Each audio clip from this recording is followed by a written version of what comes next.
அழிச்சுக்கிறதுக்கு நான் இப்படி வாழ்ந்தேன் அப்படி வாழ்ன்றதை தாண்டி நான் இப்படி ஆயிட்டேனே அப்படின்னு அந்த நினைக்கும் போது நம்ம அந்த நானன்ற தன்மை ஒட்டஞ்சு அழியுது தெரியுமா?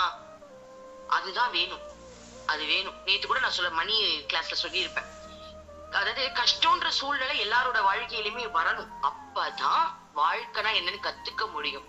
காசோட அருமை தெரியும், யாருக்கு ஹெல்ப் பண்ணணும், எப்படி எப்படி எப்படி நடந்துக்கணும், இன்னொருத்தவங்களுடைய கஷ்டத்தை நம்ம உணர்றதுக்கு அது ஒரு வாய்ப்பா கூட அமையும். அப்ப நம்ம வாழ்க்கையில நடக்கிற எல்லாமே நம்மளுடைய பாடம் தான். எதுவுமே இது எனக்கு பிடிக்கலன்னு சொல்லவே கூடாது. அம்மா சொல்ற எல்லாத்துக்கும் நன்றி சொல்லு. எப்படிப்பட்ட கனவு, மோசமான கனவு, நன்றி சொல்லு, நன்றி சொல்லு.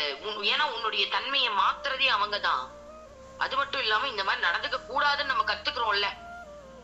சோ ஏன் நான் கூட யோசிப்பேன், இப்போ அம்மாவுடைய வாழ்க்கையில அம்மா நேத்து வாழ்க்கை வரலாறுல கூட பார்த்தேன், இப்படிப்பட்ட கொடுமையான தாய் தந்தையர்கள் கூட இருப்பாங்களான்னு அதுல ஒரு கேள்வி வரும். வார்த்தையை பாருங்க, இப்படிப்பட்ட கொடுமையான தாய் தந்தையரா? அப்போ எந்த அளவுக்கு அம்மா அடி வாங்கியிருப்பாங்க. ஆனா இப்படிதான் எனக்கு பேரண்ட்ஸ் அமையணும்னு அம்மா சத்தியமா சொல்றேன், அம்மா எழுதி இதுதான் எனக்கு வேணும்னு அட்டம் புடிச்சு வந்திருக்கா. என்ன இன்னும் அடிங்க, உங்களை பாத்துருக்கா பூமியில யாரா நமக்கு போனா ஒரு அடி வெளுத்து கட்டுவாங்கன்ட்டு அம்மா பாத்துருக்கா. ஆனா அவங்க பக்தராவும் இருப்பாங்க. சுதாமணி அவங்க அப்பா அம்மா இருக்காங்க இல்லையா, சுகுணானந்தர், தமயந்தி அம்மா, அவங்க 2 பேரும் ஒரு மிகப்பெரிய பக்தர்கள், இறைவனுடைய மிகப்பெரிய பக்தர்கள். ஆனா ஒரு குருனா அவங்கள மாதிரிதான் இருக்கணுமா. அம்மா சொல்றா, ஒரு குரு அப்படிதான் வெளுத்து கட்டணுமா. அப்ப அம்மா இவங்க கிட்டதான் நான் வருவேன், ஏன்னா இவங்க தான் நான் அடிச்சு நிமித்துவாங்க.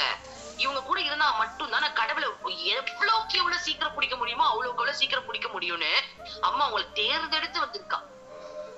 ஏன்னா யோசிச்சு பாருங்க, கொஞ்சி பாத்துக்கிட்டா கூட நம்மளுக்கு எப்படி இருக்கும். இப்ப நம்ம நினைக்கலாம், ஏன் கிருஷ்ணருக்கு கூட அவங்க யசோதாமை எவ்வளவு கொஞ்சினாங்க, அப்படி இருந்திருக்க கூடாதா? ஆனா கிருஷ்ணனுக்கு எவ்வளவு வில்லனுங்க வந்தானுங்க தெரியுமா? குழந்தையிலே அவ்வளவு வில்லனுங்க.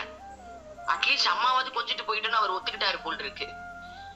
அவ்வளவு வில்லன்கள் வந்தாங்க. அப்பதான் அவருடைய தன்மையை அவளால ரிலீஸ் பண்ண முடிஞ்சது. அந்த மாதிரி அம்மா பூமியில வரும்போதே என் வீட்டுல என்ன குத்தி பேச சுபகன் அம்மாவுடைய அண்ணன்.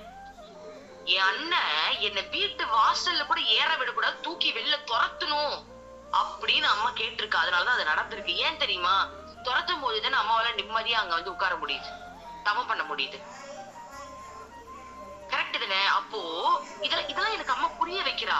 ஏன்னா நான் முதல்ல வாழ்க்கை வரலாறு கேட்கும் போதெல்லாம் பாவம் அம்மா ஏன் இப்படி இருக்காங்க அப்படின்னு அவங்க பேரண்ட்ஸையே எனக்கு வெறுத்திருக்கேன். அது தப்பு. இப்ப நான் ரியலைஸ் பண்றேன், அம்மாவுடைய புத்தகங்கள் அருள்மொழியில அம்மா சொல்ற அந்த ஒவ்வொரு வார்த்தையும் கேட்கும் போதுதான் எனக்கு புரியுது,